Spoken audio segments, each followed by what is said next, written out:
નમસ્તે. એકદમ ઉત્સાહ સાથે આજના આ એક્સપ્લેનરમાં સ્વાગત છે. એક મોટી બહેન તરીકે આજે એ ખુશખબર આપતા મને બહુ જ આનંદ થાય છે કે જેની આટલા લાંબા સમયથી આતુરતાથી રાહ જોવાઈ રહી હતી. હા, મુખ્યમંત્રી જ્ઞાન સાધના મેરિટ સ્કોલરશિપ એટલે કે CJMS ની મેરિટ યાદી આખરે જાહેર થઈ ગઈ છે. તો ચાલો ફટાફટ આજના વિષય પર જઈએ અને સમજીએ કે હવે આગળ એક્ઝેક્ટલી શું કરવાનું છે. જુઓ, 25,000નો આ આંકડો ખરેખર બહુ જ રોમાંચક છે. વિચાર કરો, સમગ્ર રાજ્યમાંથી 25,000 જેટલા હોનહાર અને તેજસ્વી વિદ્યાર્થીઓને તેમના શૈક્ષણિક ભવિષ્યને સિક્યોર કરવા માટે શોર્ટલિસ્ટ કરવામાં આવ્યા છે. આ માત્ર કોઈક સામાન્ય નંબર નથી હો. આ 25,000 ઉજ્જવળ ભવિષ્ય અને એકદમ નવી આશાની શરૂઆત છે. તો આજની આપણી આ ચર્ચાનો એજન્ડા એકદમ ક્લિયર છે. આપણે જોઈશું, પહેલું, જ્ઞાન સાધના સ્કોલરશિપ શું છે? બીજું, તેના મેઇન બેનિફિટ્સ. ત્રીજું, રજિસ્ટ્રેશન કોણ અને કેવી રીતે કરવાનું છે? ચોથું, પોર્ટલ પર શાળાની પસંદગી. અને પાંચમું, જરૂરી ડોક્યુમેન્ટ્સ અને ચેકલિસ્ટ. આ સ્ટેપ બાય સ્ટેપ માહિતીથી એ ક્લિયર થઈ જશે કે કોઈ પણ લાયક વિદ્યાર્થી સરકારી પોર્ટલ પર કોઈ ભૂલ ન કરે અને આ જબરદસ્ત ચાન્સ ચૂકી ન જાય. ચાલો, સૌથી પહેલા વિભાગ 1થી શરૂઆત કરીએ. જ્ઞાન સાધના સ્કોલરશિપ. આખરે આ આખી યોજના છે શું?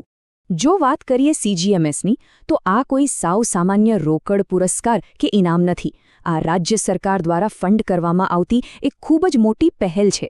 ધોરણ 8 પાસ કરનારા તેજસ્વી તારલાઓને ધોરણ 9થી 12 સુધી બહુ જ મોટી આર્થિક સહાય અને પ્રીમિયમ રેસિડેન્શિયલ સ્કૂલના ઓપ્શન્સ આપવામાં આવે છે.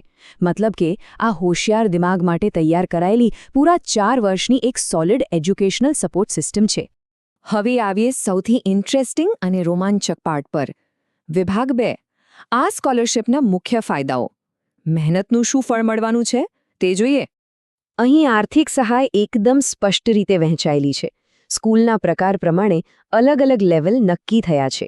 જો ખાનગી એટલે કે પ્રાઇવેટ સ્કૂલમાં એડમિશન લેવું હોય તો ધોરણ 9 અને 10 માટે વાર્ષિક 22,000 રૂપિયા અને ધોરણ 11 અને 12 માટે વાર્ષિક 25,000 રૂપિયા મળે છે. બીજી બાજુ સરકારી કે ગ્રાન્ટેડ સ્કૂલ માટે આ રકમ ધોરણ 9 અને 10માં 6,000 રૂપિયા અને 11 અને 12માં 7,000 રૂપિયા છે. આ આંકડાઓ ભણતરના ખર્ચ માટે એક બહુ જ મોટો સપોર્ટ બની રહે છે. અરે પણ આટલું જ નથી. જો પ્રાઇવેટ સ્કૂલનો ઓપ્શન ન લેવો હોય તો બીજા પણ એકદમ જબરજસ્ત અને પ્રતિષ્ઠિત ઓપ્શન્સ અવેલેબલ છે. જેમ કે આદર્શ નિવાસી શાળાઓમાં બિલકુલ મફત શિક્ષણ, જ્યાં ખાસ કરીને 11મા અને 12મા ધોરણમાં સાયન્સ સ્ટ્રીમ પર પૂરું ફોકસ હોય છે. અથવા તો પછી ડિફેન્સમાં જવા માટે રક્ષા શક્તિ શાળાઓમાં ધોરણ 9માં સીધો પ્રવેશ. આ ડાયરેક્ટ એન્ટ્રીવાળા ઓપ્શન્સ ખરેખર એક ગેમ ચેન્જર સાબિત થઈ શકે છે. બરાબર? તો હવે થોડી પ્રેક્ટિકલ વાતો પર આવીએ.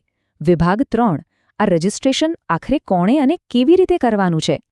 અહીંયા એક બહુ જ મોટો તફાવત સમજવો જરૂરી છે. જો વિદ્યાર્થી સરકારી અથવા ગ્રાન્ટેડ એડ સ્કૂલમાં ભણતો હોય તો ફોર્મ ભરવાની A to Z જવાબદારી શાળાના આચાર્યશ્રીની રહેશે.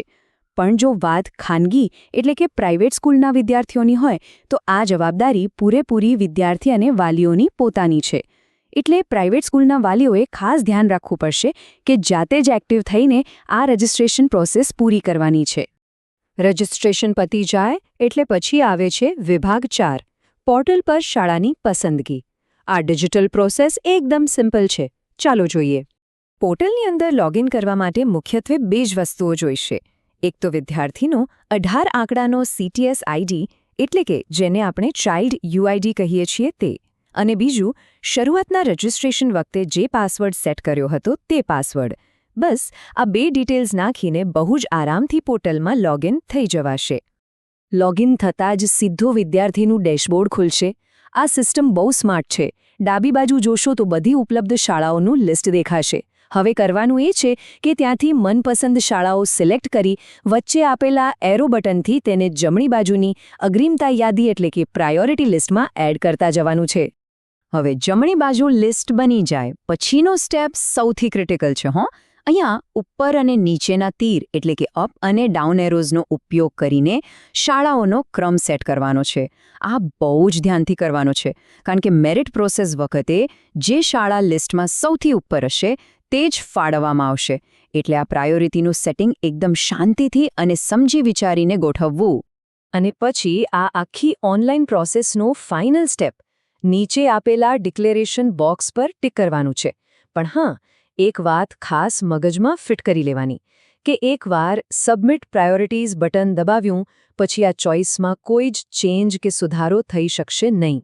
જે સબમિટ કર્યું તે ફાઇનલ ગણાશે. હવે પહોંચીએ આપણા છેલ્લા અને સૌથી અગત્યના તૈયારીના તબક્કા પર. વિભાગ 5 જરૂરી ડોક્યુમેન્ટ્સ અને ચેકલિસ્ટ. કોમ્પ્યુટર પર બેસતા પહેલાં આ 4 ઓરિજિનલ ડોક્યુમેન્ટ્સ હાથ વગર રાખવા બહુ જ જરૂરી છે. પહેલું, વાલીનો આવકનો દાખલો. અહીંયા એ નોટ કરવાનું કે આ દાખલો 1 એપ્રિલ 2024 પછીનો જ હોવો જોઈએ. બીજું, જાતિનું પ્રમાણપત્ર. ત્રીજું, વિદ્યાર્થીનો બર્થ સર્ટિફિકેટ. અને ચોથું, શાળાનો 18 આંકડાનો DISE કોડ. કોઈ અડચણ ન આવે તે માટે આ બધું અત્યારથી જ ભેગું કરી લેવું. પ્રોસેસ સ્મૂધલી પૂરી કરવા માટે આ 4 ગોલ્ડન રૂલ્સ ક્યારે ન ભૂલવા. પહેલો, શાળાની પસંદગી પૂરેપૂરી કાળજીપૂર્વક કરવી. બીજું, ફાઇનલ સબમિશન જ માન્ય ગણાશે. ત્રીજું, ડેડલાઇન એકદમ સ્ટ્રિક્ટ છે. 15 મે સુધીમાં રજિસ્ટ્રેશન અને 18 મે સુધીમાં ચોઇસ ફિલિંગની પ્રોસેસ પૂરી થઈ જ જવી જોઈએ. અને ચોથું, જો ક્યાંય પણ કોઈ ભૂલ કે મિસમેચ લાગે તો તરત જ DO કચેરીનો સંપર્ક કરી લેવો. તો આખા આ એક્સપ્લેનરની સમરી જોઈએ તો પોર્ટલ લોગિનથી સ્ટાર્ટ કરીને શાળાઓ સિલેક્ટ કરવી, સાચો ક્રમ સેટ કરવો, ફાઇનલ સબમિટ આપવો અને છેલ્લે ફ્યુચર રેફરન્સ માટે PDF ડાઉનલોડ કરવી. આ આખી જર્ની એકદમ ક્લિયર અને સહેલી છે. બસ, તો આજના આ સેશનના અંતે એક જ મોટો પ્રશ્ન વિચારવાનો છે. ડેડલાઇન બહુ જ ઝડપથી નજીક આવી રહી છે. તો શું આ અદ્ભુત શૈક્ષણિક તકને સિક્યોર કરવા માટેના બધા જ ડોક્યુમેન્ટ્સ રેડી છે? આ સમય છે ફટાફટ એક્શન લેવાનો, જેથી કોઈ પણ હોનહાર વિદ્યાર્થી આ મહામૂલ્ય તક મિસ ન કરે. આશા છે કે આ માહિતી સૌ માટે ખૂબ જ ઉપયોગી થશે. ફરી મળીશું એક નવા એક્સપ્લેનર સાથે. ત્યાં સુધી જ્ઞાનની આ સફરમાં આગળ વધતા રહીએ. આવજો.